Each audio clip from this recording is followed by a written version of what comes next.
one of the characteristics of a professional football player you want to understand too is that they're just not afraid to make mistakes, right? So it kind of ties into that idea of the fear of missing out.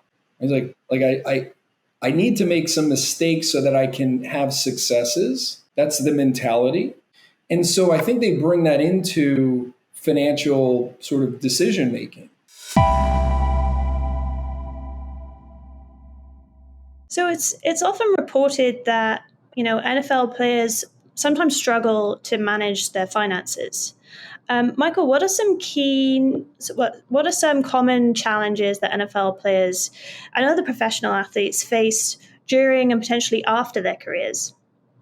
I sort of categorize it as maybe a margin issue. When you think about, meaning they don't have time to think about such things. If you think about the personality of a professional football player in this case, their mentality is such that they develop this rigor and this persistence and this mental toughness, and their life is literally on the line, right? I mean, it is a violent, combative sport. And in order to train to prepare for that situation and at that level of competition, right? You're competing with the best athletes on the planet. I mean, they're all in. And so there's very little time. And what ends up happening, and this is similar to, say, a business owner or a high-level professional or an executive.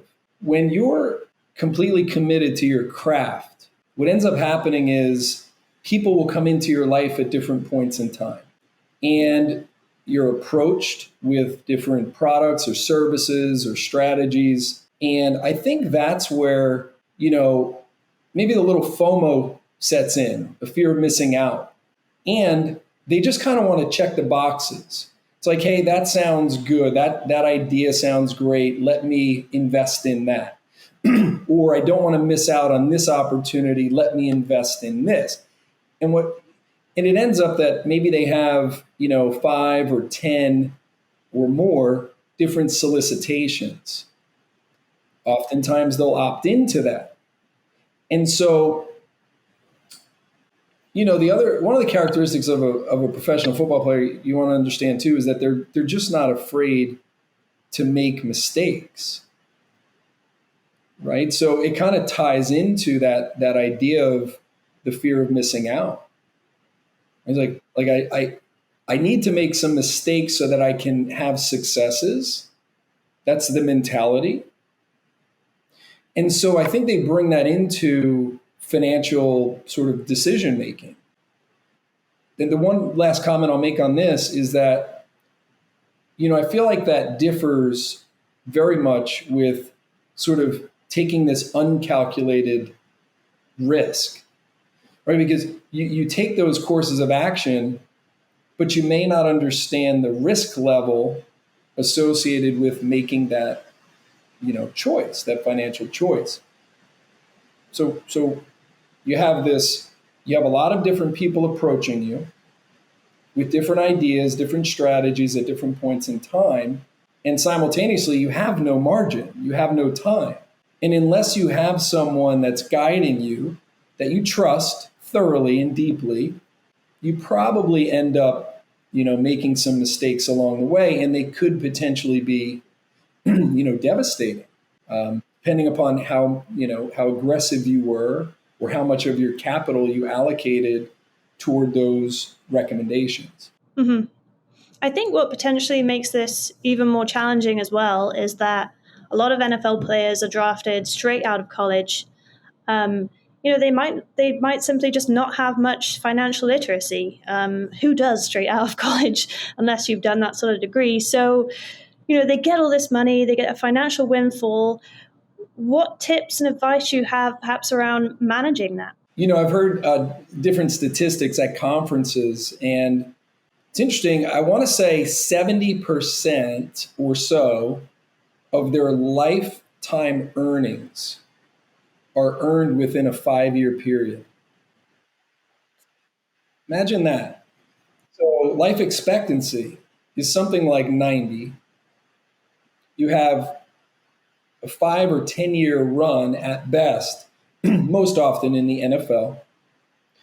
And so you have a 60-year period that money has to last, right? So you're right. There is this that is the challenge: is how do you stretch that out? How do you make that last? And I mentioned risk earlier, and I think that's part of it: is being very responsible and careful around risk, because it actually may be enough capital to last you throughout your lifetime without investing in things that are highly volatile, whether it be video games or cryptocurrency, or something that, again, they just kind of opt into without thinking too deeply about it.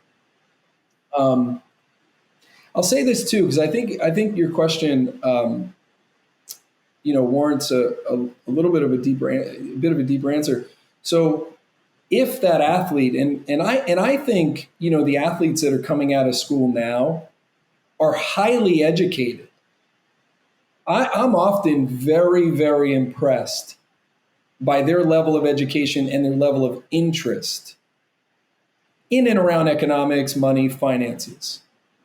Again, the time issue, that margin, they just don't have the time to make decisions that are well thought out, right? But I think what's so important is if they begin to run their career as if it's a business. Think about a business owner. A business owner, in order to be successful, has to understand financial statements. They have to understand a profit and loss statement. They have to understand their tax returns, a balance sheet, cash flow. So if in fact there is that sort of windfall in the early part of their adult life, I think there also needs to be education around accounting and, again, financial statements. So with the downtime that athletes have, the most successful athletes that I've been able to get to meet and influence are those that already have an interest and maybe postgraduate do their postgraduate education around hey, how would I operate like a business? What's necessary for me to understand to operate like an entrepreneur? And those are some of the that knowledge, I think, is so key. One other thing that I thought about, when you ask that question, wealthy people become wealthy. We have a family office, right? So we work with wealthy individuals, and a lot of times they have a lot more than, say, athletes do. So how did they get there? It's like, what did they do differently than the majority of the people in the world? How did they get into that sort of top 1/100th or 1/10 of 1%? How did they do that? Well, there are only a few ways. It's business ownership. It's having some interest in a business, whether it's your own or another, such as stock options or RSUs or some other, ownership of stock, or it's likely to be real estate, or some passive income, vehicle. So how do we generate? And that's the thing. I'll just mention this quickly. The thing about an NFL athlete as well is there's going to be this really important transition. So sort of man at work to money at work. So in year 6 or in year 11, when they're finished with their career, how do we create it so that they're utilizing holding tanks or vehicles that are beneficial, that generate yield, that are safe, that are, I think I said liquid, so you have access to the capital to then be able to generate passive income ultimately when they are no longer in the league. So I think that's really key there. That's interesting. Thank you. That idea of kind of running their finances as a business. I wouldn't have thought of that. So one of the challenges that I think some players fall into is that they fall prey to this spending culture. I listened to an interview recently with Chad Ochocinco on Shannon Sharp's Club Shay Shay podcast. He's known for being quite a frugal, very careful with his money player, and he was saying that he has saved about 83% of his NFL salary by doing things like buying fake jewelry or not going crazy with buying loads and loads of different cars, although he did say he did some of that during his playing career. But others perhaps haven't managed that so well. There's been a lot of kind of stories about bankrupt NFL player, etc. So, how can young athletes, they're just starting out their career, they've got all this, this huge salary that they would never have seen before. How do they manage that spending culture?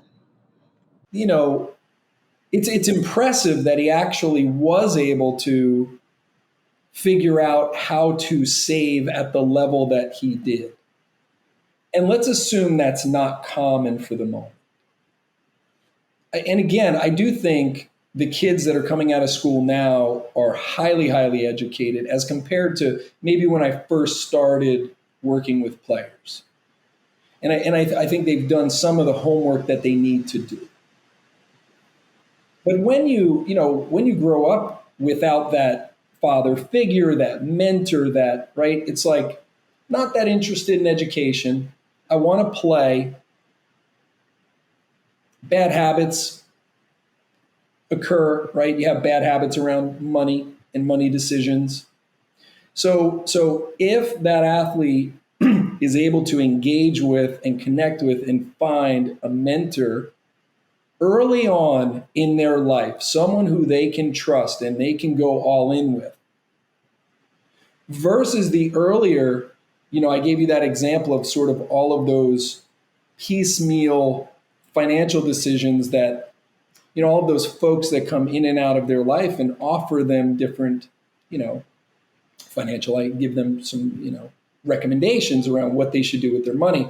It rarely works versus having one, person or organization that can lead them, that they can run these ideas by. It's like, hey, I was approached with this, or this. What do you think? What should I do?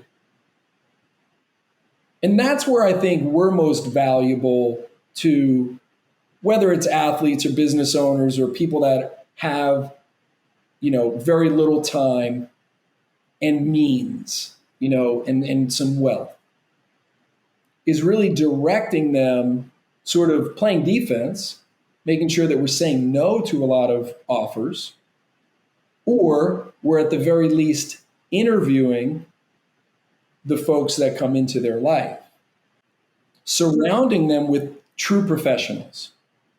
So one example might be to engage the right CPA firm, having the right accounting professional, having the right accounting advice is really key. And one example of that is maybe the state that you live in, maybe owning a property, being able to elude or avoid state income tax. There are ways to do that. Maybe utilizing financial vehicles that avoid taxation. Having a really solid CPA firm or family office behind you, it is really the key to that, right? Versus, hey, I'm going to give away 30 or 40 or 50% of my income without, being strategic around that. The other piece that I'll mention is legal advice. So assuring that, for example, there are trusts in place. We oftentimes will take assets or an interest in a business, and we'll shift that into a trust and maybe a protected mechanism where now we have these assets, and we can interact with the assets, but they are protected at some level or at most levels against what I would call predators, a lawsuit, a liability, some creditor issue, a future divorcing spouse, which is the number one creditor. So how do I assure that my assets are protected in a way where no one can touch them, right? And I think that mentorship your question around, hey, how do we make responsible financial decisions at such a young age? I think we want to incorporate all of those ideas.